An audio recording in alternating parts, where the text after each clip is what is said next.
Hello my dear students, you are most welcome on WS Academy. This series which we are going to start today is about the NCERT. आपको सबको पता है NCERT जो है base होती है हर कोई एग्ज़ाम क्वालिफाई करने के लिए and in NCERT there are the building blocks of your general studies. तो ये बहुत ही ज़्यादा इम्पॉर्टेंट है आपको NCERT को पढ़ना. और ये सीरीज जो हम स्टार्ट कर रहे हैं इसमें हम 6th to 12th 6th class से 12th क्लास तक जितनी भी NCERT है जितने भी सब्जेक्ट्स के हैं वो हम आपको कराएंगे शॉर्ट नोट्स के थ्रू. ठीक है, शॉर्ट नोट्स के थ्रू जितना आपको याद रखना है इंपॉर्टेंट पॉइंट्स है वो हम आपको इसमें कराएंगे. बिल्कुल कोई भी पॉइंट स्किप नहीं होगा. तो NCERT आप सबको पता है कितनी बहुत ही ज़रूरी है, कितनी ज़रूरी है. तो from 6th class to 12th class चाहे पॉलिटी हो, चाहे हिस्ट्री हो, ज्योग्राफी हो, बेसिक साइंस हो, ठीक है, हर एक कंपोनेंट के हम आपको NCERT कराएंगे थ्रू इम्पॉर्टेंट पॉइंट्स. ठीक है, तो आज का जो मैंने ये सबसे पहला लेक्चर लिया है ये है 6th क्लास की जो है सिविक्स, जिसको हम पॉलिटी भी बोलते हैं, पॉलिटिकल साइंस, पॉलिटी या सिविक्स. तो 6th क्लास की जो ये है चैप्टर 1 से हम स्टार्ट करेंगे. तो इसके बाद 7th, उसके बाद 8th, उसके बाद 9th. तो जितना सही ड्यूरेशन मुझे लगेगा जितना उसमें कंप्लीट होगा उतना कराऊंगी. एक अलग से प्लेलिस्ट इस पे बना के रखूँगी मैं यहाँ पे. उसमें मैं नाम लिखूँगी 6th क्लास पॉलिटी NCERT. तो आप सर्च भी कर सकते हैं, सेव रहेगा यहाँ पे. ठीक है, तो without wasting any time let's start. जो क्लास 6th की जो पॉलिटिकल साइंस है या सिविक्स जिसको हम बोलते हैं, चैप्टर 1 जो इसमें है पॉलिटिकल साइंस में क्लास 6th की, that is about understanding diversity. Diversity को समझना, डाइवर्सिटी होती क्या है और specially with reference to India. India में जो डाइवर्सिटी है उसको हम कैसे समझेंगे, किस किस्म की डाइवर्सिटी होती है, उससे क्या होता है. ठीक है, देखो सबसे पहली बात जो सबसे इम्पॉर्टेंट पॉइंट इसमें देखे हैं सबसे पहले वो ये है, from nature mankind inherits a variety of things. These include plants, trees, flowers, birds, animals, religion, race, culture, colour.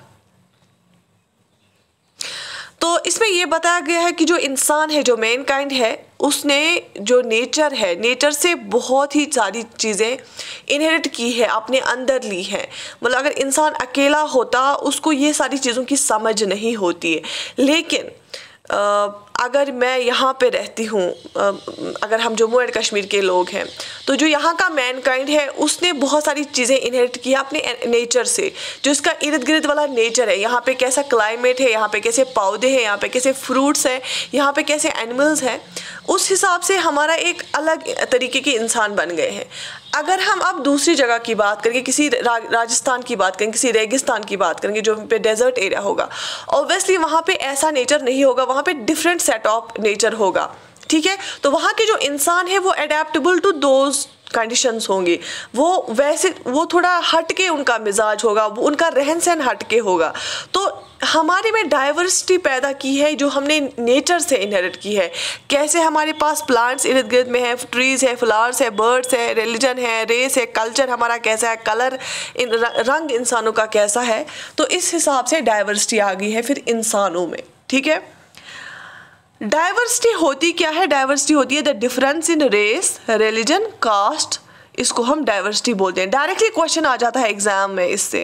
तो डाइवर्सिटी हम किसको बोलते हैं? जब हम रेस में, रिलीजन में, कास्ट में डिफरेंस देखते हैं, उसको हम जब भी डिफरेंसेस दिखती हैं कि एक रेस का होगा, दूसरा रेस का होगा, एक रिलीजन का होगा, दूसरे रिलीजन का होगा, एक कास्ट का होगा, दूसरे कास्ट का होगा. आप सबको पता है इंडिया में डिफरेंट कास्ट्स प्रेवलेंट है, इंडिया में डिफरेंट रिलीजन्स है. ठीक है, तो यहाँ पे डाइवर्सिटी भी ज़्यादा है. तो डाइवर्सिटी हम इसी डिफरेंस को बोलेंगे. जो डिफरेंस इन रिलीजन होता है, डिफरेंस इन कास्ट होता है, डिफरेंस इन रेस होता है, उसको हम डाइवर्सिटी बोलते हैं. उसके बाद सोशल ग्रुप्स की बात आती है. आप सबको पता होगा जो ह्यूमंस होते हैं वो अपनी सारी ज़रूरतें खुद पूरी नहीं कर सकते हैं. जैसे मैं हूँ, मुझे जब मैं बीमार होंगी तो मुझे एक डॉक्टर की ज़रूरत है. डॉक्टर को एक बच्चों को पढ़ाने के लिए एक टीचर की ज़रूरत है. एक टीचर को एक कारपेंटर की ज़रूरत है. तो डिफरेंट सोशल ग्रुप्स क्या है? हम इंटरडिपेंडेंट है.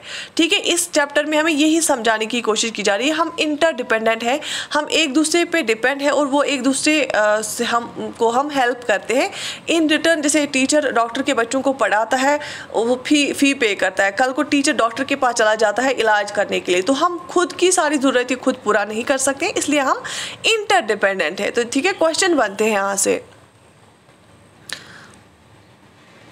देखो फैमिली एक ग्रुप, सोशल ग्रुप होता है कि नहीं। फैमिली में डिफरेंट बंदे होते हैं, वो डिफरेंट प्रोफेशन से ताल्लुक़ रखते हैं। उसके बाद कम्युनिटी में डिफरेंट फैमिलीज़ होती हैं। एक कम्युनिटी में कोई एक फैमिली से डॉक्टर होगा, कोई एक फैमिली से टीचर होगा, कोई स्वीपर होगा, कोई कारपेंटर होगा, कोई बिजनेसमैन होगा, कोई ट्रेडर होगा, है कि नहीं। तो कम्युनिटी में भी डिफरेंट सोशल ग्रुप्स होते हैं। उसके बाद एक बहुत सारी कम्युनिटीज़ जब मिलती हैं तो एक कंट्री बन जाती है। और पूरे यूनिवर्स की अगर हम बात करेंगे, देखो हम प्लांट से ऑक्सीजन लेते हैं, ठीक है, और प्लांट्स हमें फूड भी प्रोवाइड करते हैं। इवन एनिमल्स प्लांट्स खाते हैं, वो खाने पे के लिए इंटरडिपेंडेंट है उनसे। तो हम खुद सारी नीड्स को फुलफिल नहीं कर सकते, इसलिए हम इंटरडिपेंडेंट है। ठीक है, बात समझ आ गई।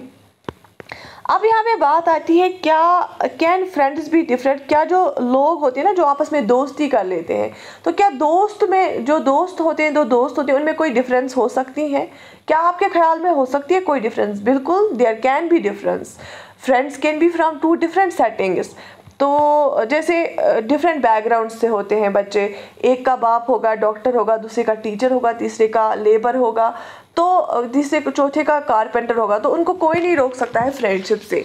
मतलब ऐसे नेचुरल बाय नेचर, वो तो समाज फिर बनाता है, लेकिन बाय नेचर इंसान अगर डिफरेंट सेटिंग से आएगा, या कोई रेगिस्तान से होगा, कोई कोल्ड डेजर्ट से होगा, कोई इक्वेटोरियल फॉरेस्ट से होगा, लेकिन वो दोस्त बन सकते हैं आपस में। ये चीज़ उनको दोस्त बनाने से रोक नहीं सकती हैं।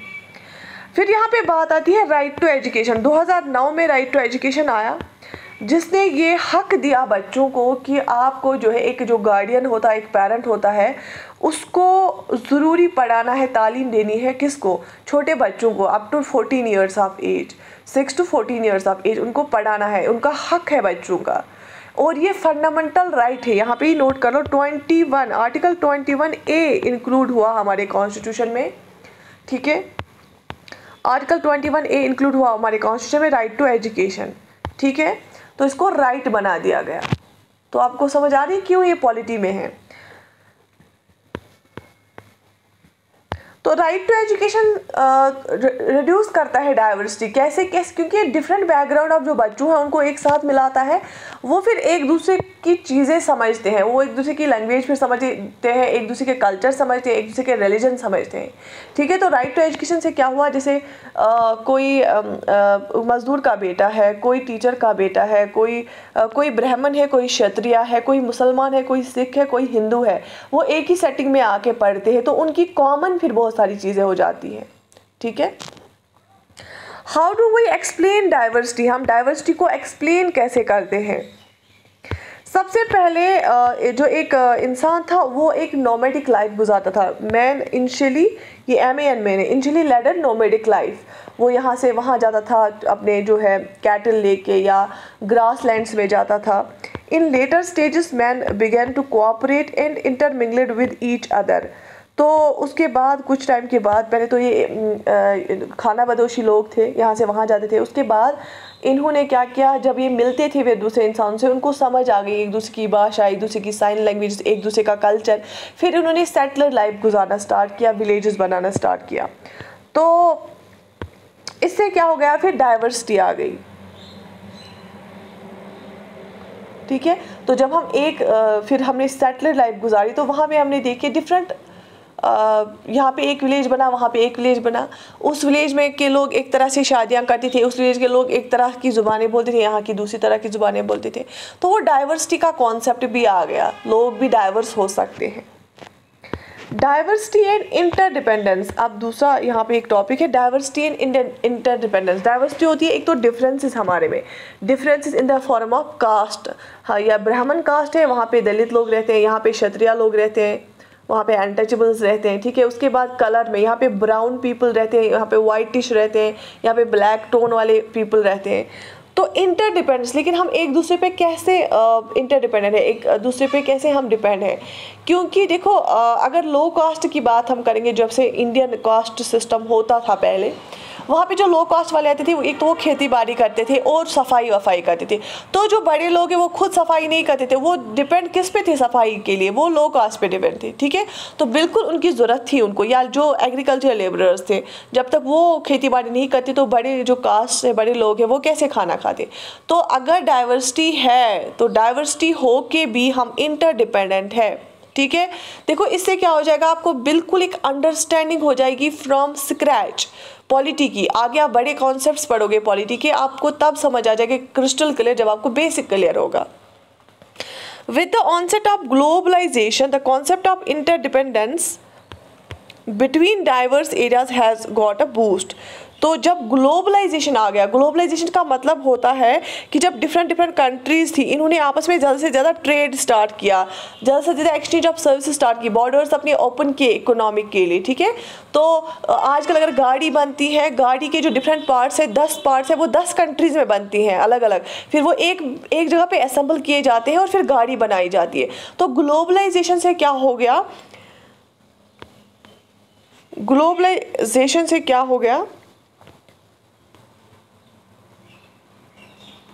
कहाँ पे है ये concept of interdependence between diverse areas has got a boost. Obviously उससे क्या हो जाएगा, जब से ग्लोबलाइजेशन हो गया उसको एक बूस्ट मिला उस डाइवर्सिटी को। कैसे, अगर चाइना में मैन्युफैक्चरिंग बहुत ज़्यादा हाई है, चाइना में बहुत ज़्यादा इंडस्ट्रीज़ है, वहाँ पे जो चीज़ें बनती हैं ना, बहुत सारी कंट्रीज चाइना से चीज़ें लेती हैं, पार्ट्स लेते हैं, पार्ट्स फिर अपनी कंट्री में ला के जोड़ देते हैं, क्योंकि अपनी कंट्री में उनको लेबर बहुत होता है, लेकिन वो मशीनरी नहीं होती है, वो मशीनरी चाइना में है, तो वहाँ से चीज़ें लेके अपनी कंट्री में असेंबल करते हैं, फिर चीज़ों को बेच देते हैं। ठीक है, या किसी पे कोई साइंस एंड टेक्नोलॉजी में इसराइल बहुत हाई पे है, ठीक है, तो इंडिया में बहुत ज़्यादा रिवर्स गंदे हैं, तो वो इसराइल की टेक्नोलॉजी यहाँ पे अप्लाई करते हैं। अदरवाइज आप देखो इसराइल कितना दूर है इंडिया से, लेकिन इंटरडिपेंडेंस इसको दिखाता है ना, डाइवर्सिटी विद इंटरडिपेंडेंस, हमको कैसे एक दूसरे की नीड्स की ज़रूरत पड़ती है। ठीक, या इंडिया लेता है रशिया से सामान जंग के लिए, या कोई भी डिफेंस एक्सपोर्ट्स इंपोर्ट करता है, तो रशिया सामान बनाता है, इंडिया को ज़रूरत है उसकी, तो हम रशिया लोगों से लेते हैं, रशिया वालों से लेते हैं।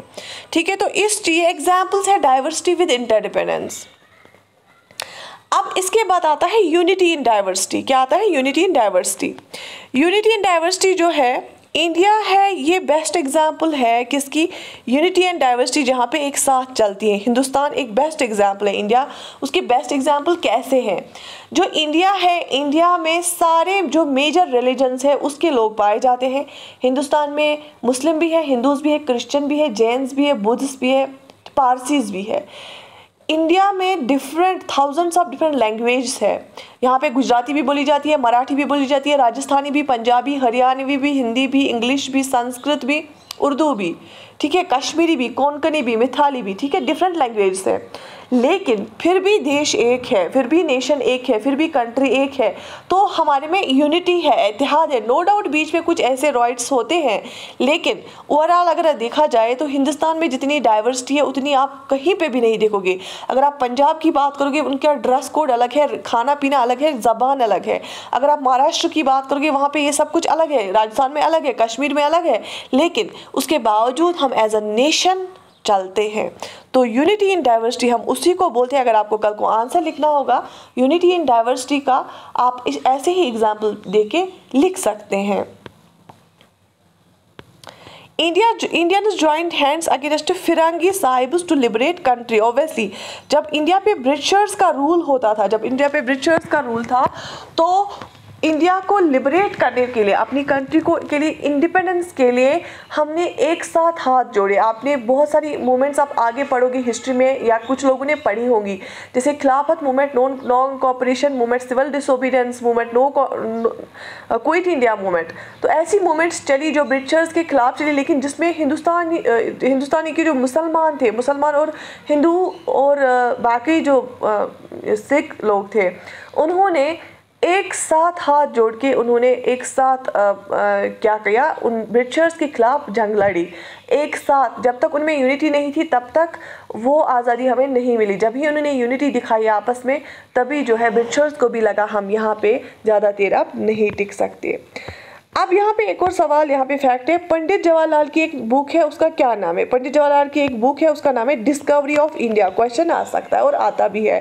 पंडित जवाहरलाल की एक बुक है डिस्कवरी ऑफ इंडिया जिसका नाम है, तो उन्होंने, पंडित जवाहरलाल नेहरू ने डिस्कवरी ऑफ इंडिया में क्या लिखा है? That Indian unity is not something imposed from outside but rather it is something deeper and with in it is folds की जो इंडिया की, हिंदुस्तान की जो ये इतिहाद है, यूनिटी है, ये किसी ने बाहर से हम पे नहीं थोपी है, ये बिल्कुल हिंदुस्तानियों के दिलों से निकल रही है, ये विदिन है, किसी ने आउटसाइडर नहीं हमें ये समझा है, ये बिल्कुल हमारे में है, ये हिंदुस्तान की मिट्टी में है ये कॉन्सेप्ट यूनिटी का। ठीक है, यहाँ पे एक बेस्ट एग्जाम्पल दी गई है टू एक्सट्रीम्स का।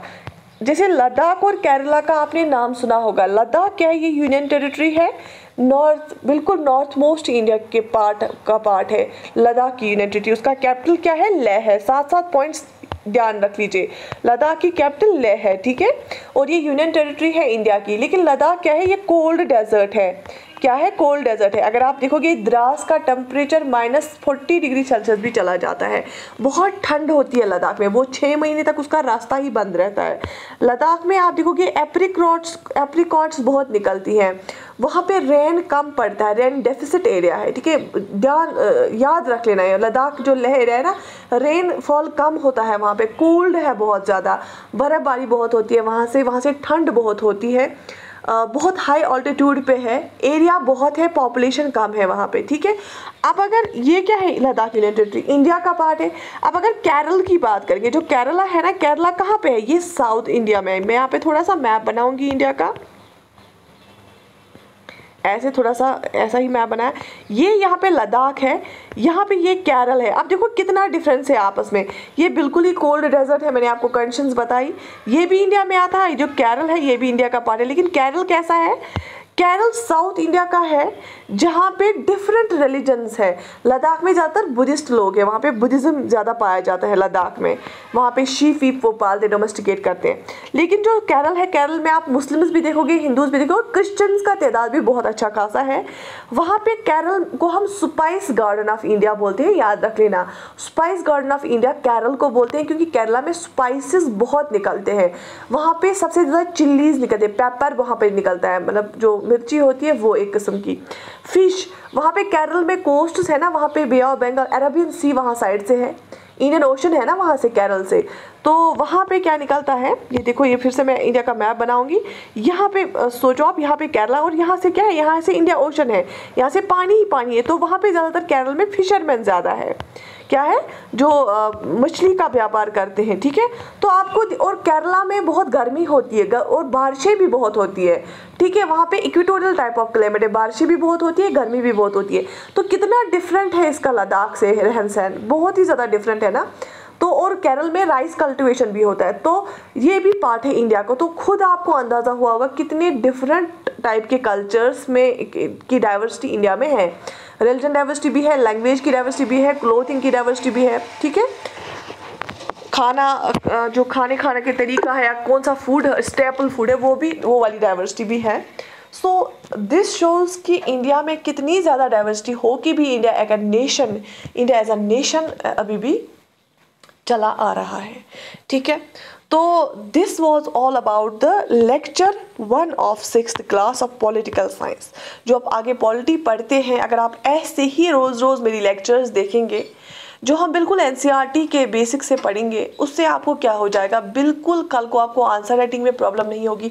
आपको जो भी कॉम्पिटिटिव एग्जाम में जाएंगे, आपको कोई भी पॉलिटी का क्वेश्चन हो, किसी भी टॉपिक से क्वेश्चन हो, आपको कभी प्रॉब्लम नहीं हो जाएगी, क्योंकि आपने जब बेसिक से कंप्लीट किया होगा। ठीक है, तो बाकी हमने स्टूडेंट्स की डिमांड पे एक नया कोर्स लॉन्च किया है 2023 KS के लिए, JKS के लिए, जिसमें हम आपको पूरा जनरल स्टडीज़ UPSC ओरिएंटेड पढ़ाएंगे।